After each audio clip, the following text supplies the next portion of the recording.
Salam sejahtera bagi saudara sekalian dimanapun saudara berada. Semoga saudara dalam keadaan sehat dan kuat dan tetap selalu menjadi berkat. Saudara yang kasih Tuhan, refleksi tengah minggu kali ini saya hendak membagikan sebuah perenungan tentang rasa memiliki. Sejauh mana rasa memiliki dibutuhkan atau sejauh mana rasa memiliki tidak dibutuhkan. Nah, saudara yang kasih Tuhan, rasa memiliki ini sangat erat hubungannya dengan persoalan mengasihi dan dikasihi. Di dalam rasa memiliki melekatlah rasa mengasihi. Ketika kita katakanlah mengasihi anak kita, maka pada yang sama kita juga merasa memiliki anak kita. Dan tanpa rasa memiliki, tidak ada rasa mengasihi. Dan orang yang paling malang yang ada di dalam dunia ini adalah orang yang tidak merasa memiliki atau dimiliki oleh siapa-siapa. Dengan kata lain, ia tidak mengenal apa itu mengasihi dan dikasihi. Coba bayangkan seandainya ada seorang anak yang memiliki ayah tetapi merasa tidak memilikinya atau merasa tidak dimiliki oleh ayahnya. Maka ketika ia kehilangan ayahnya, ia tidak merasa ada sesuatu yang menyedihkan. Saudara yang kasih Tuhan, rasa memiliki ini tidak hanya berkaitan dengan manusia, tetapi juga benda-benda atau barang-barang. Ketika kita merasa memiliki mobil misalnya, maka kita akan mengasihinya dengan merawatnya baik-baik. Demikian juga kalau kita punya rumah, punya kebun, punya hewan peliharaan, dan lain-lain. Bagaimana kita merawat rumah kontrakan misalnya, itu biasanya berbeda dengan bagaimana kita merawat rumah sendiri, bukan? Nah, di dalam kehidupan bergereja, kita juga membutuhkan rasa memiliki gereja dan dimiliki oleh gereja kita masing-masing. Dan tanpa perasaan ini, kita hanya menjadi jemaat yang hit and run, datang dan pergi tanpa merasa apa-apa. Jadi, saudara yang kasih Tuhan, rasa memiliki dan dimiliki ini mutlak menjadi kebutuhan manusia kita semua tanpa terkecuali. Akan tetapi sama seperti makanan, bahkan makanan yang baik atau buah-buahan, kalau dikonsumsi secara berlebihan akan mendatangkan penyakit. Demikian pula rasa memiliki yang berlebihan juga dapat berubah wujud menjadi bencana. Rasa memiliki dapat menjadi bumerang yang melukai hati kita, melukai hidup kita. Dan pada saat itulah kita harus menyadari rasa memiliki ini harus kita lepaskan. Sederhananya sama seperti kalau mengkonsumsi vitamin itu ada batasnya. Demikian pula rasa memiliki itu juga ada batasnya. Yang pertama, kapan rasa memiliki itu tidak kita butuhkan? Yaitu saat kita merasa sulit puas. Saat kita merasa sulit puas. Saudara yang kasih Tuhan, jika dikaitkan dengan benda, rasa memiliki ini berkaitan dengan kebutuhan untuk merasa puas. Semakin banyak yang kita miliki, semakin besar pula rasa puas kita. Nah, persoalannya adalah sejauh mana kita betul-betul merasa puas. Nah, jawabannya adalah kepemilikan tidak akan membuat kita merasa puas. Tetapi kitalah yang memutuskan kapan kita menjadi puas. Hukum Taurat membatasi kepemilikan seseorang akan tanah. Taurat Tuhan berkata, tanah jangan dijual mutlak, karena akulah pemilik tanah itu, sedang kamu adalah orang asing dan pendatang bagimu. Nah, kemudian dalam versi bahasa Inggris dikatakan di sini, the land is not to be sold in perpetuity, because the land belongs to me, to God. You are only foreigners and temporary residents with me. Nah, saudara kasih Tuhan, jadi leluhur bangsa Israel punya tanah warisan yang menjadi milik pusaka, dan kepemilikan ini tidak dapat dipindah tangankan secara permanen. Sekalipun ketika ada orang yang sangat miskin menjadi bangkrut, ya. Lalu dia ingin menjual tanahnya, tanah warisan, tanah pusaka, maka pada saat transaksi jual beli, ia juga mendapatkan hak untuk menebusnya. Dan jika ia tidak dapat menebusnya, maka sanaknya yang terdekat diberikan hak untuk menebusnya. Atau katakanlah sejelek-jeleknya, saudaranya tidak ada yang menebus ladangnya, maka pada tahun Yobel, yang disebut tahun ke-70 itu, maka semua tanah dikembalikan kepada si pemilik mula-mula. Maka tahun Yobel menjadi sebuah restart, ya, mengulang kembali, memulai awal yang baru. Nah, saudara, menarik sekali undang-undang ini mencegah orang kaya menjadi terlalu kaya dengan mencaplok tanah seluas-luasnya dengan duitnya yang banyak. Dia mungkin saja punya tanah yang luas dan duit yang banyak. Tetapi ketika si empunya mula-mula dari tanah itu hendak menebusnya, ia tidak bisa menolaknya dengan mengatakan, aku tidak menjualnya. Tidak bisa. Sekalipun ia nggak butuh uang, sebab uangnya sudah banyak. Nah, hukum Taurat ini mengajarkan umat Israel untuk merasa puas dengan tanahnya sendiri. Dan mereka harus puas hanya dengan menyewa lahan orang lain untuk beberapa tahun lamanya, paling lama 70 tahun. Dengan kata lain, hukum Taurat ini membatasi rasa puas umatnya agar tidak menjadi kebablasan. Nah, hukum Taurat ini tidak hanya melindungi orang miskin supaya mereka tidak menjadi semakin miskin, tetapi juga melindungi orang kaya agar tidak dibelenggu oleh rasa puas yang tidak akan pernah ia dapatkan dengan mengkoleksi ribuan hektar tanah. Bahkan seorang raja sekalipun tidak punya hak mencaplok ladang sesamanya. Nah, kisah Raja Ahab yang sudah punya istana yang besar, kekayaan yang begitu berlimpah, namun ia merasa tidak puas. Khususnya ketika dia melihat di sebelah istana ada ladang anggur yang begitu menggiurkan, dan dia ingin memilikinya. Tetapi si pemilik bernama Nabot, ini adalah ladang pusakanya yang tidak dapat diperjualbelikan secara permanen, karena hukum Taurat sudah melarang hal itu. Lalu istrinya yang bernama Isabel tahu apa yang menjadi keinginan hati suaminya, tapi alih-alih menegur suaminya agar melupakan keinginannya ini, Isabel ini justru merancang sebuah muslihat kejam dan licik yang merekrut 2 orang saksi dusta yang membuat Nabot mendapatkan hukuman mati, dan kebun anggur ini menjadi milik dari Ahab. Nah, saudaraku yang kasih Tuhan, peristiwa ini menunjukkan betapa berbahayanya saat sebuah kekuasaan kawin dengan perasaan sulit puas. Nah, saudara yang kasih Tuhan, Alkisah di sebuah tempat di Asia Kecil ada seorang raja yang sangat rakus. Ia tidak ingin ada orang yang kekayaannya melebihi dirinya. Nah, suatu hari demi mendapatkan kepastian bahwa dia adalah orang yang terkaya di dunia, maka ia datang kepada seorang dewa dan meminta agar ia memiliki tangan ajaib, sentuhan ajaib.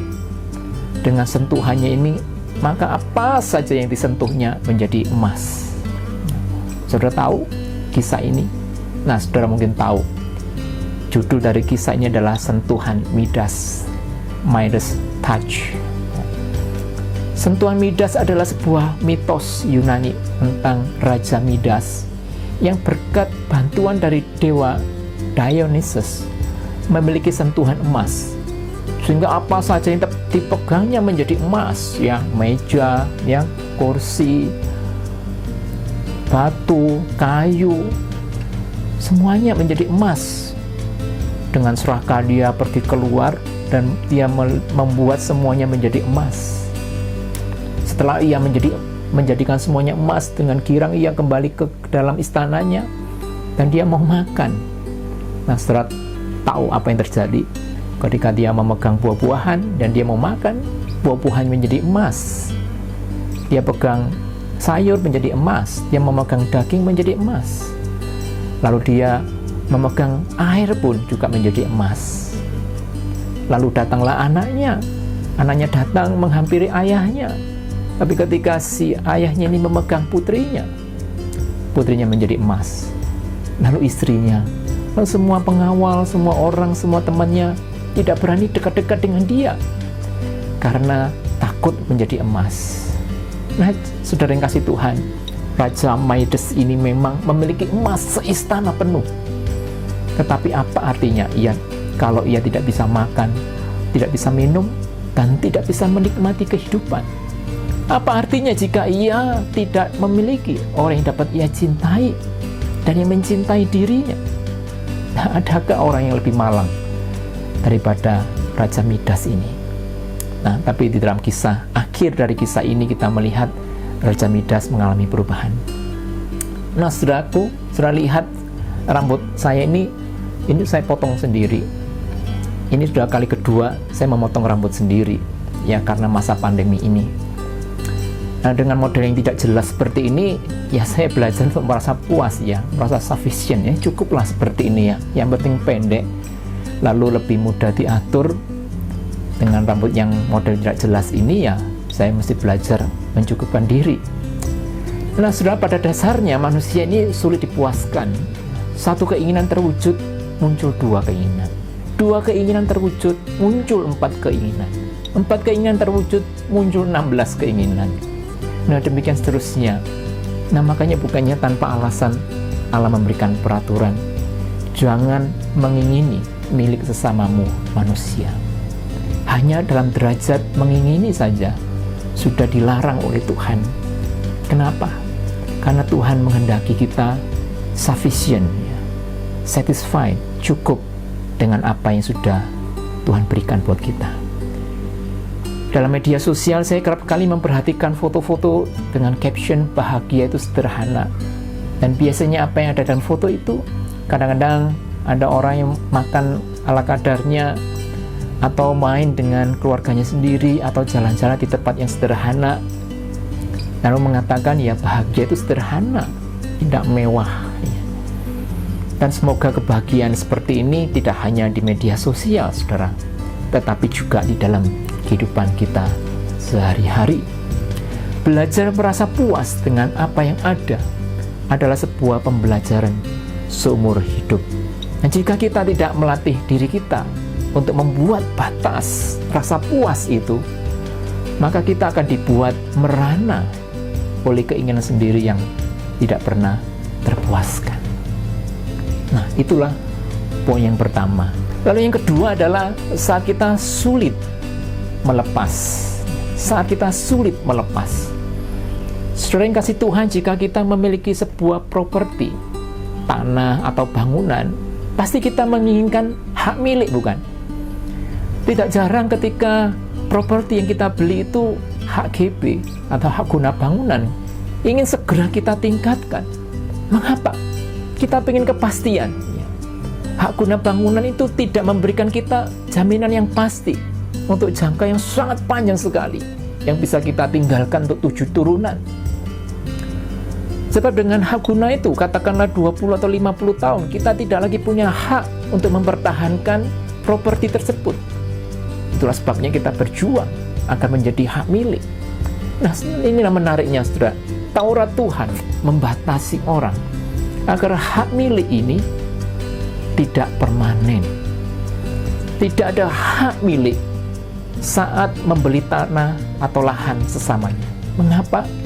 Sebab Allah mau mengajarkan sebuah spiritualitas melepas. Soal jual beli ladang, di mana disertakan hak menebus serta pembebasan pada tahun Yobel, bisa dipastikan ini memaksa orang Israel untuk bersiap melepas apa yang mereka beli, apa yang mereka dapatkan. Artinya, lahan yang mereka beli tidak pernah menjadi hak milik, melainkan hak sewa yang berlaku hanya beberapa tahun atau maksimal 70 tahun. Saudara melihat, tidakkah aturan ini menarik? Allah tahu sifat manusia yang sulit melepas apa yang mereka dapatkan, apalagi yang mereka dapatkan dengan susah payah. Sulit sekali mengharapkan manusia atau kita dengan sukarela melepas apa yang sudah kita beli dengan susah payah.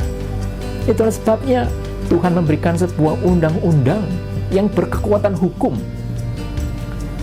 Nah, barangkali kebenaran ini bisa kita jadikan lensa Saat kita melihat misalnya undang-undang perpajakan, ya, secara umum dapat dikatakan makin banyak kepemilikan kita, semakin besar pula pajaknya. Nah, dalam kaitan dengan firman Tuhan, membayar pajak adalah sebuah bentuk disiplin rohani yang melatih kita untuk melepas apa yang kita miliki. Demikian juga dalam kehidupan gereja kita mengenal istilah persembahan, ada 1/10, persembahan syukur, dan lain-lain. Bukankah ini juga mengajarkan pada kita melepas, ya, melepas apa yang kita miliki. Saudara yang kasih Tuhan, banyak dari antara kita yang tahu lagu "Ku tak membawa apapun juga saat ku datang ke dunia." Ya saudara, pada saat kita lahir dalam dunia, kita tidak membawa apa-apa. Dan pada saat kita meninggal, kita juga nggak bawa apa-apa. Wabah pandemi tahun 2020 ini tidak sedikit menghancurkan rencana-rencana kita. Investasi kita gagal, bahkan mengalami kerugian. Kita juga dipaksa meninggalkan pekerjaan kita, melepaskan sebagian dari penghasilan kita, mengurangi pemasukan kita.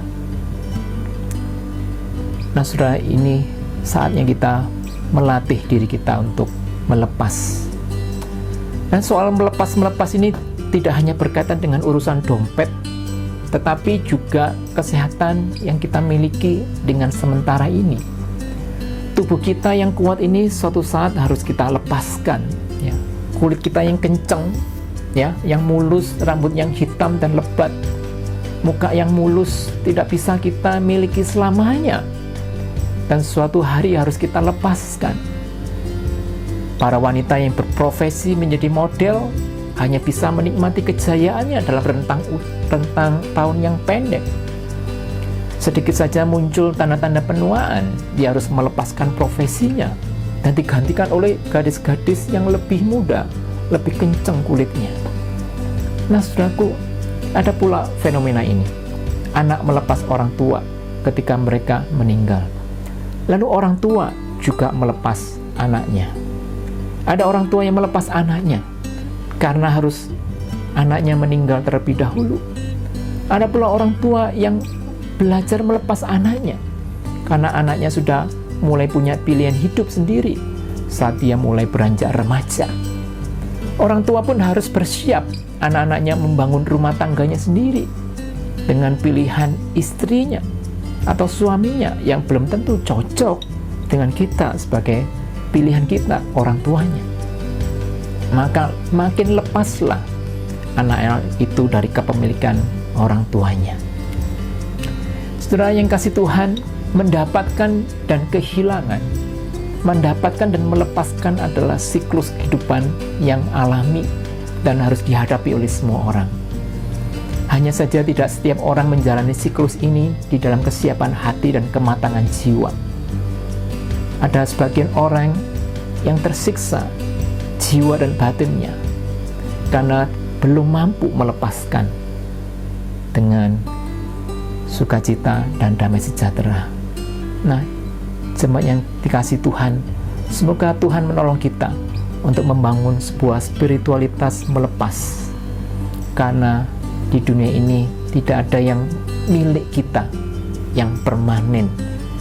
Nah saudara yang kasih Tuhan, milikilah rasa memiliki, tapi berikan batas saat dia menjadi sulit dipuaskan dan sulit dilepaskan. Kiranya Tuhan memberkati kita.